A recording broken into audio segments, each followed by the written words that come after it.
الطيب والعمل الصالح يرفعه.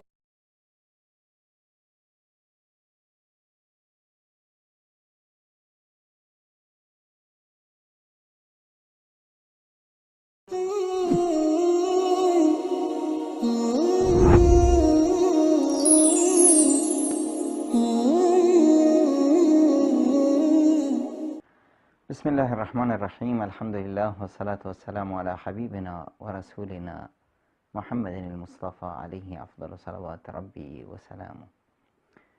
یکی از بزرگترین اجرهایی که هر مؤمنی همیشه در تلاش هست که به گونه ای اون رو کسب کنه، این است که یک انسانی رو زندگی ببخشی. یک انسانی که به بردگی گرفته شده و شده مثل یک کالایی در زندگی برخی، این رو از این صفت کالا بودن، از این صفت مرگی همراه با نفس کشیدن به در بیاری و این رو بکنی یک انسان. تصور کنید ابوبکر صدیق میاد از زیر شلاقه ها و تازیانه های کفار قریش بلال حبشی رو آزادش میکنه و آزادش میکنه، میخردش و آزادش میکنه، یعنی به اون شخصیت وجودی یک انسان رو میبخشه. این ابوبکر صدیق رضی الله عنه که عمر با افتخار میگفت ابوبکر سیدنا و اعتق سیدنا، ابوبکر آقا و سرور ماست و آقا و سرور ما یعنی بلال رو آزاد کرده. چه اجر و پاداش بزرگی، اجر و پاداش بزرگی که پیامبر اکرم صلی الله علیه و سلم نمونه برتر اون رو کسب کردند. اون نمونه برترش چی است؟ که یک زنی که به بردگی گرفته شده، در جنگ‌هایی که شده به اسارت گرفته شده و این زن یا این مرد در واقع برده کسی بود که در جنگ‌ها اسیر میشد، کسی بود که در جنگ شریک بود و به اسارت گرفته میشد از سپاه دشمن. این افراد عموماً باید کشته میشدند و الا دیگه به هر حال در جنگ بود. اینها رو می اومدن به بردگی می گرفتند، یعنی در مقابل اینی که به اینها حق زندگی میدادند، از اینها به عنوان ابزار زندگی استفاده می‌کردند. مثل یک حیوانی، مثل یک کالایی این خرید و فروش میشد و این خانم هایی که به این صورت بودن، خب بهترین موردش هست که آزادش بکنی. اما اگر آزادش کردی این خانم کجا بره؟ بهترین مورد باش اون هست که این خانم رو شرافت ببخشی و اون رو باش ازدواج بکنی که این بشه یک زنی که وجودش هست، مادر میشه و شخصیت یک انسان کامل رو باز بهش برمیگردونی. پیامبر اکرم صلی الله علیه و سلم جویریه بنت حارث رو که به همین صورت آزادش کردند، باش ازدواج کردند و شد ام المؤمنین. چه شرف و مکانت بزرگی، هم برای ام المؤمنینی که این مکانت رو به دست آورد، هم برای پیامبر اکرم صلی الله علیه و سلم که یک انسانی که بدین صورت جامعه اون رو ذلیل و خوار کرده بود رو حیات دیگر و زندگی دیگر بخشید. ما میبینیم که اسلام دین رهایی بخش، دینی که انسان رو میخواد به عنوان انسان در جامعه داشته باشه. چقدر تأکید میکنه بر اینی که نباید بگذارید انسانی در بردگی بمونه و به بهانه‌های مختلف و به شیوه‌های مختلف مؤمنان رو تشویق میکنه به اینی که برده ها رو بگیرید آزاد بکنید. و چقدر این اجر بزرگی است، اجر بزرگ زندگی بخشیدن. واسه همین در قرآن کریم کسی که اومد سبب شد یک انسانی کشته بشه بدون اینی که قصدی داشته باشه، از باب تصادف کسی سبب شد که یک انسانی به ناحق کشته بشه. حالا شما به هر حال یک انسانی رو کشتید، الان این به تصادف بود، به قصد بود، به غیر قصد بود، یک خانواده یک عزیزی رو از دست دادن، یک انسان زندگیش رو از دست داد. الان کفاره این چیه؟ خداوند متعال میفرماید و ما کان لمؤمن ان یقتل مؤمنا الا خطأ.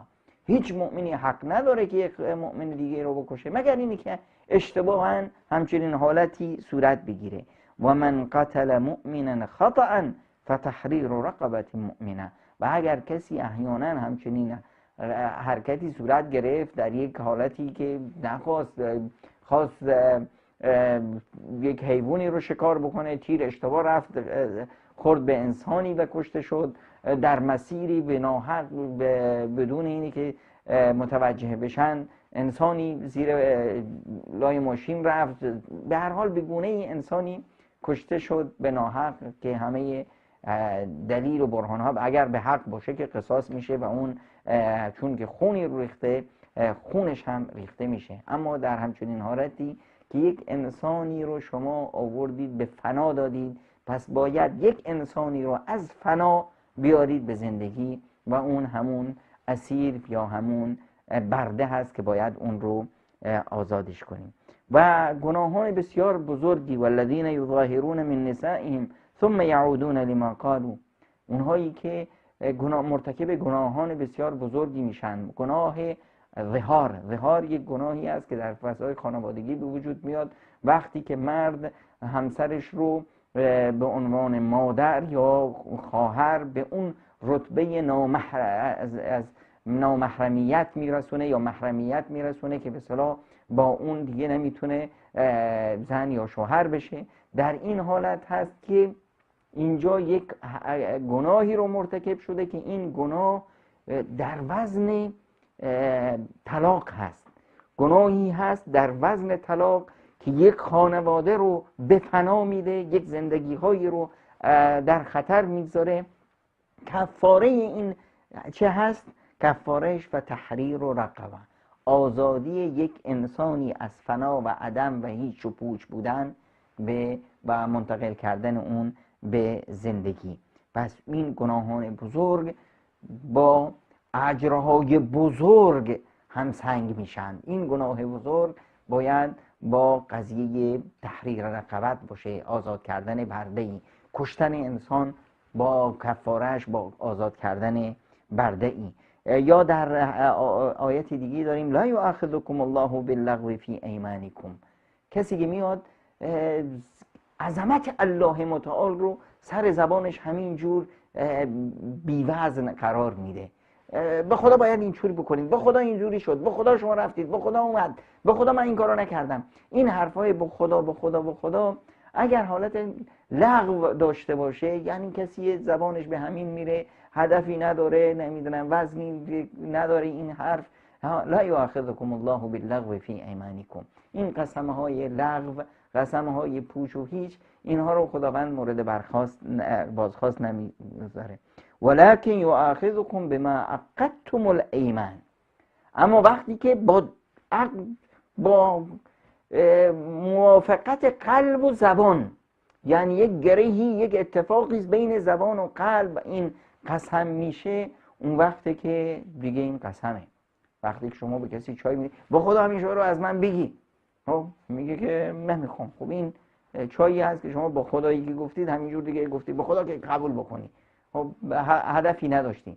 اما وقتی قبول نکرد بعد میگه نه با خدا قسم که قبولش میکنی. اینجا دیگه زبان و قلبت با هم عقیده و هم پیمان و هم صدا شدن. اینجا دیگه قسم هست. خب این قسمی هست، شما این نام بزرگ الله متعال، عظمت و هیبت الله متعال را آوردید در همچنین جایی انداختید. الان فکفارته، اینجا باید کفاره بدید. کفاره چی هست؟ اطعام 10 مساکین من اوسط ما تطعمون اهلیکم او کسوتهم، باید 10 تا مسکین رو غذا بدید. باید 10 تا مسکین رو غذا بدید. اون هم چه غذایی؟ غذایی که عموم جامعه، طبقه متوسط جامعه یا عموما شما خودتون و خانواده‌تون اون غذا رو میخورید، به صورت عمومی غذای عام شما هست. یا 10 تا مسکین رو لباس میدید. او تحریر رقبه، یا میایید یک انسان برده رو آزادش میکنید. پس آزاد کردن برده در مقابل چه بود؟ کفاره این هیبت و عظمت الله متعال رو در دلت نداشتی. اینی که هیبت و عظمت الله متعال رو این چنین بی ارزش کردی، این کفاره داره. این رو باید جبرانش کنی و جبرانش این هست که یک برده رو آزاد بکنی.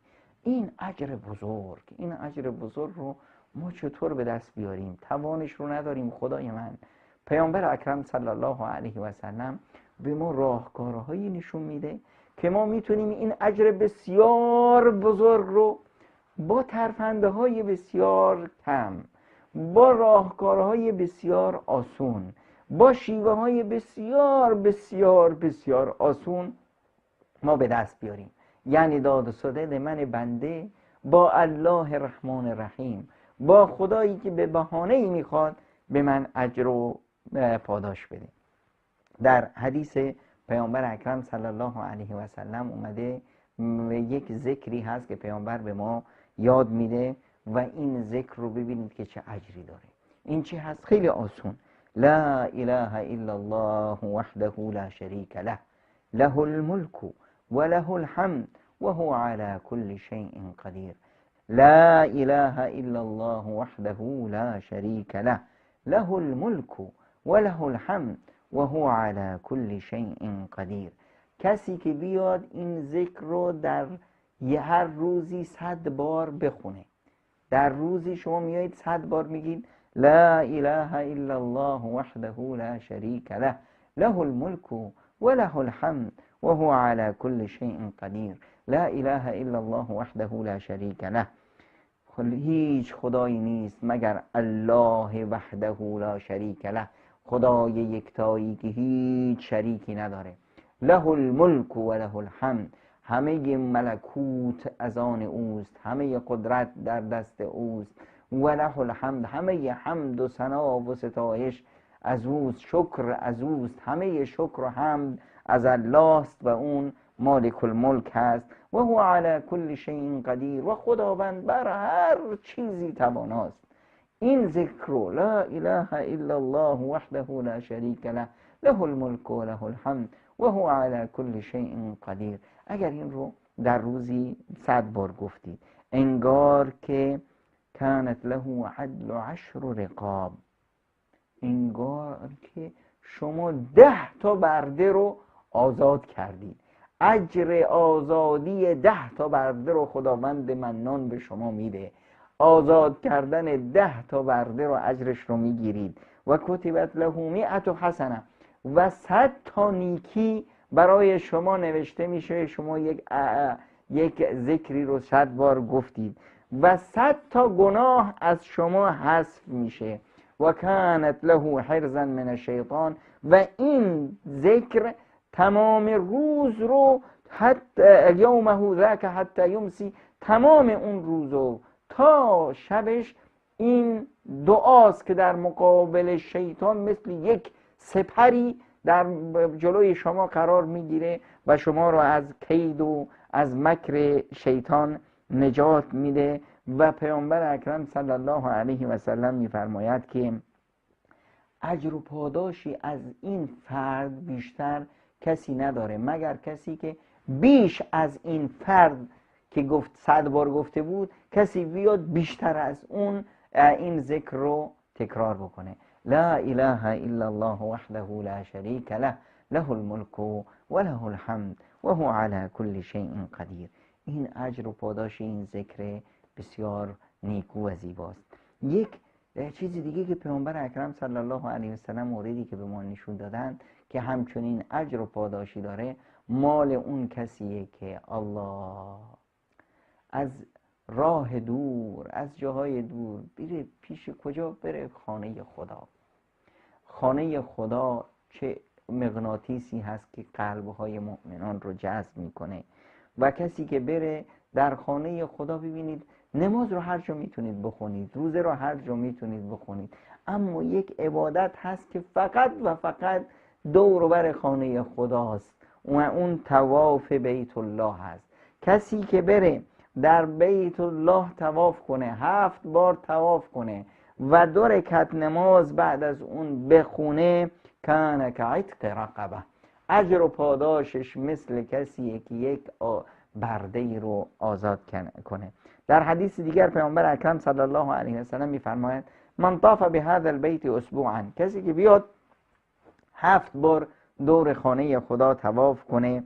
فیصلی رکعتین کان کعتق رقبه، بعد از اون بیاد 2 رکعت نماز بخونه و مثل اینی که هست که برده ای رو آزاد کرده. و ما وضع رجل قدما ولا رفعها، هر کسی که در این مسیر حرکت میکنه پاشو نمیذاره یا بلند نمیکنه، الا کتب الله له بها حسنه، مگر اینی که خداوند متعال برای این پا بلند کردنش یا پا گذاشتنش، قدم هایی که میزنه، خداوند متعال برای هر قدمش براش اجر و پاداشی می نویسه. و محى عنه بها سیئه، و یکی از گناهانش رو بر می داره. و رفع له بها درجه، و مقام و مرتبتش رو 1 درجه بالاتر میبره. چه اجر بسیار بزرگی هست برای انسانی که این شرف رو خداوند نصیبش میکنه که میتونه بره و عمره انجام بده، یا میتونه بره در مکه مکرمه تنها طواف کنه. 1 دور طواف یعنی 7 بار چرخیدن و 2 رکعت نماز خوندن، اجر و پاداشش اینقدر هست که انسان 1 برده ای رو آزاد کنه، یعنی 1 انسانی رو زندگی بخشیده، 1 انسانی که وجودش الان در فنا بوده اون رو بار دیگر به صف ما انسانها آورده. و 1 مورد دیگه ای که پیامبر اکرم صلی الله علیه وسلم به ما نشون میدن، همیشه شما میبینید که همه عبادت هایی که در اون خدمتی باشه به دیگران، خدمتی باشه به جامعه در پیش خداوند متعال، اجر و پاداشش بسیار بسیار بسیار بالاست. از جمله این اجر و پاداش ها پیامبر اکرم صلی الله علیه وسلم میفرمایند که من همین حتی ورقین، کسی که اومد به کسی قرض الحسنه ای داد، کسی نیازمندی هست شما میایید بهش قرضی میدید تا نیازش رو برآورد کنه، کسی پولی چیزی نداره شما میایید قرضی میدید یک تجارتی دست و پا کنه و بعداً هر وقتی پول داشت و به اتفاق این پول شما رو کم کم برگردونه. او من لبنین، یا اینی که کسی نیازمندی هست، شما یک شتری دارید آبستنه، میگه آقا این شتر رو بردار برو شیرش رو بخور خودت استفاده کن، بعدها که به اصطلاح من نیاز داشتم به من برگردون. گاوی رو به کسی دادی که از شیرش استفاده کنه یا از کارش استفاده کنه، زمین شما رو شخم بزنه. نمیدونم گوسفندی رو به کسی دادید که از شیرش استفاده بکنه. ماشینی تو وسیله نقلیه‌ای داری، کسی نیاز داره، این وسیله نقلیه‌تون رو مدت زمانی در اختیار اون میگذاری تا اون کار و زندگیش رو راه بندازه. نمیدونم ماشینی داری بیکار هست، میدی ماشینتو که اون بره کرایه کشی کنه و پولی به دست بیاره. به این صورت به جامعه و به دیگران کمک کردی. او احدث زقاقا، یا اینی که یک انسانی راه رو بلد نیست، از شما میپرسه که من میخوام فلان جا برم، من میخوام بیمارستان برم، من فلان جا، شما همراهیش میکنید، کمکش میکنید، راه رو بهش نشون میدید. نابینایی هست اون رو میبرید تا جایی که میخواد، از خیابون ردش میکنید، کمکش میکنید، راه رو بهش نشون میدید.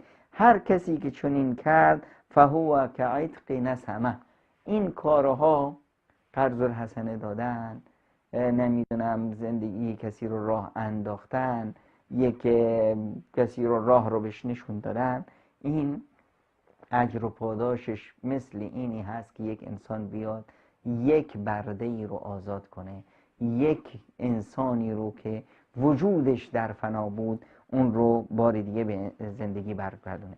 ببینید چقدر اجر بزرگی میتونه باشه. این اجر بزرگ رو میتونیم به این سادگی با این راهایی که پیامبر اکرم صلی الله علیه وسلم به ما یاد داده به دست بیاریم.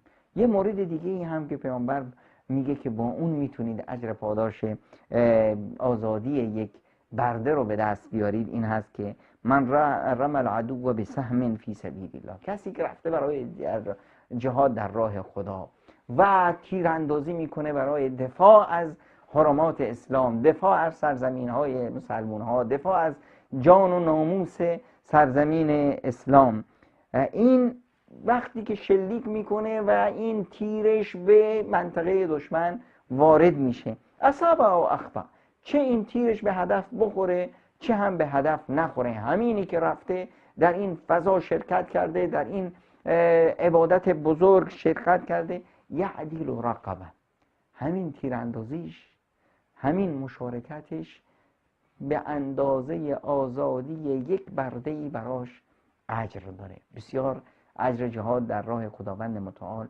بسیار بسیار زیاد هست. نه اینکه تنها زیاد هست، بلکه هر مؤمنی وظیفه داره، هر مؤمنی باید در دلش باشه که من برای دفاع از حرمات اسلام، برای دفاع از میهن مسلمون ها، از ناموس اسلام، از سرزمین اسلام، من باید جنگ کنم، من باید جهاد بکنم، من باید دفاع بکنم.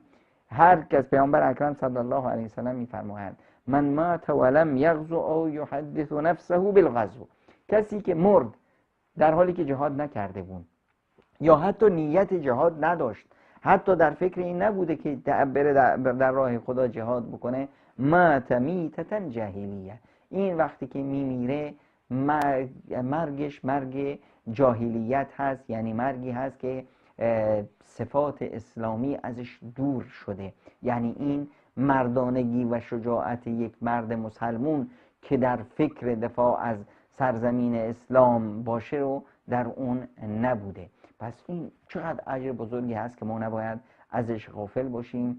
و الان دونستیم که درسته که امروزه ما شاید نتونیم برده‌ای رو آزاد بکنیم یا اسیری از اسیرهای مسلمون رو از دست دشمنان اسلام آزاد بکنیم، حداقل میتونیم با همین راههایی که پیامبر اکرم صلی الله علیه وسلم به ما نشون داد، با ذکر الله، با طواف بیت الله و با کمک به مستمندان و مسلمون ها و با مشارکت در جهاد، میتونیم این اجر بزرگ آزاد کردن یک برده رو ما هم به دست بیاریم. از خداوند متعال میخواییم که به ما توفیق عمل صالح و نیک عطا بکنند تا ما بتونیم این اجر و پاداش هایی که خداوند متعال چنین آسان به بندگانش ارزانی میکنه از اینها بی بهره نشیم.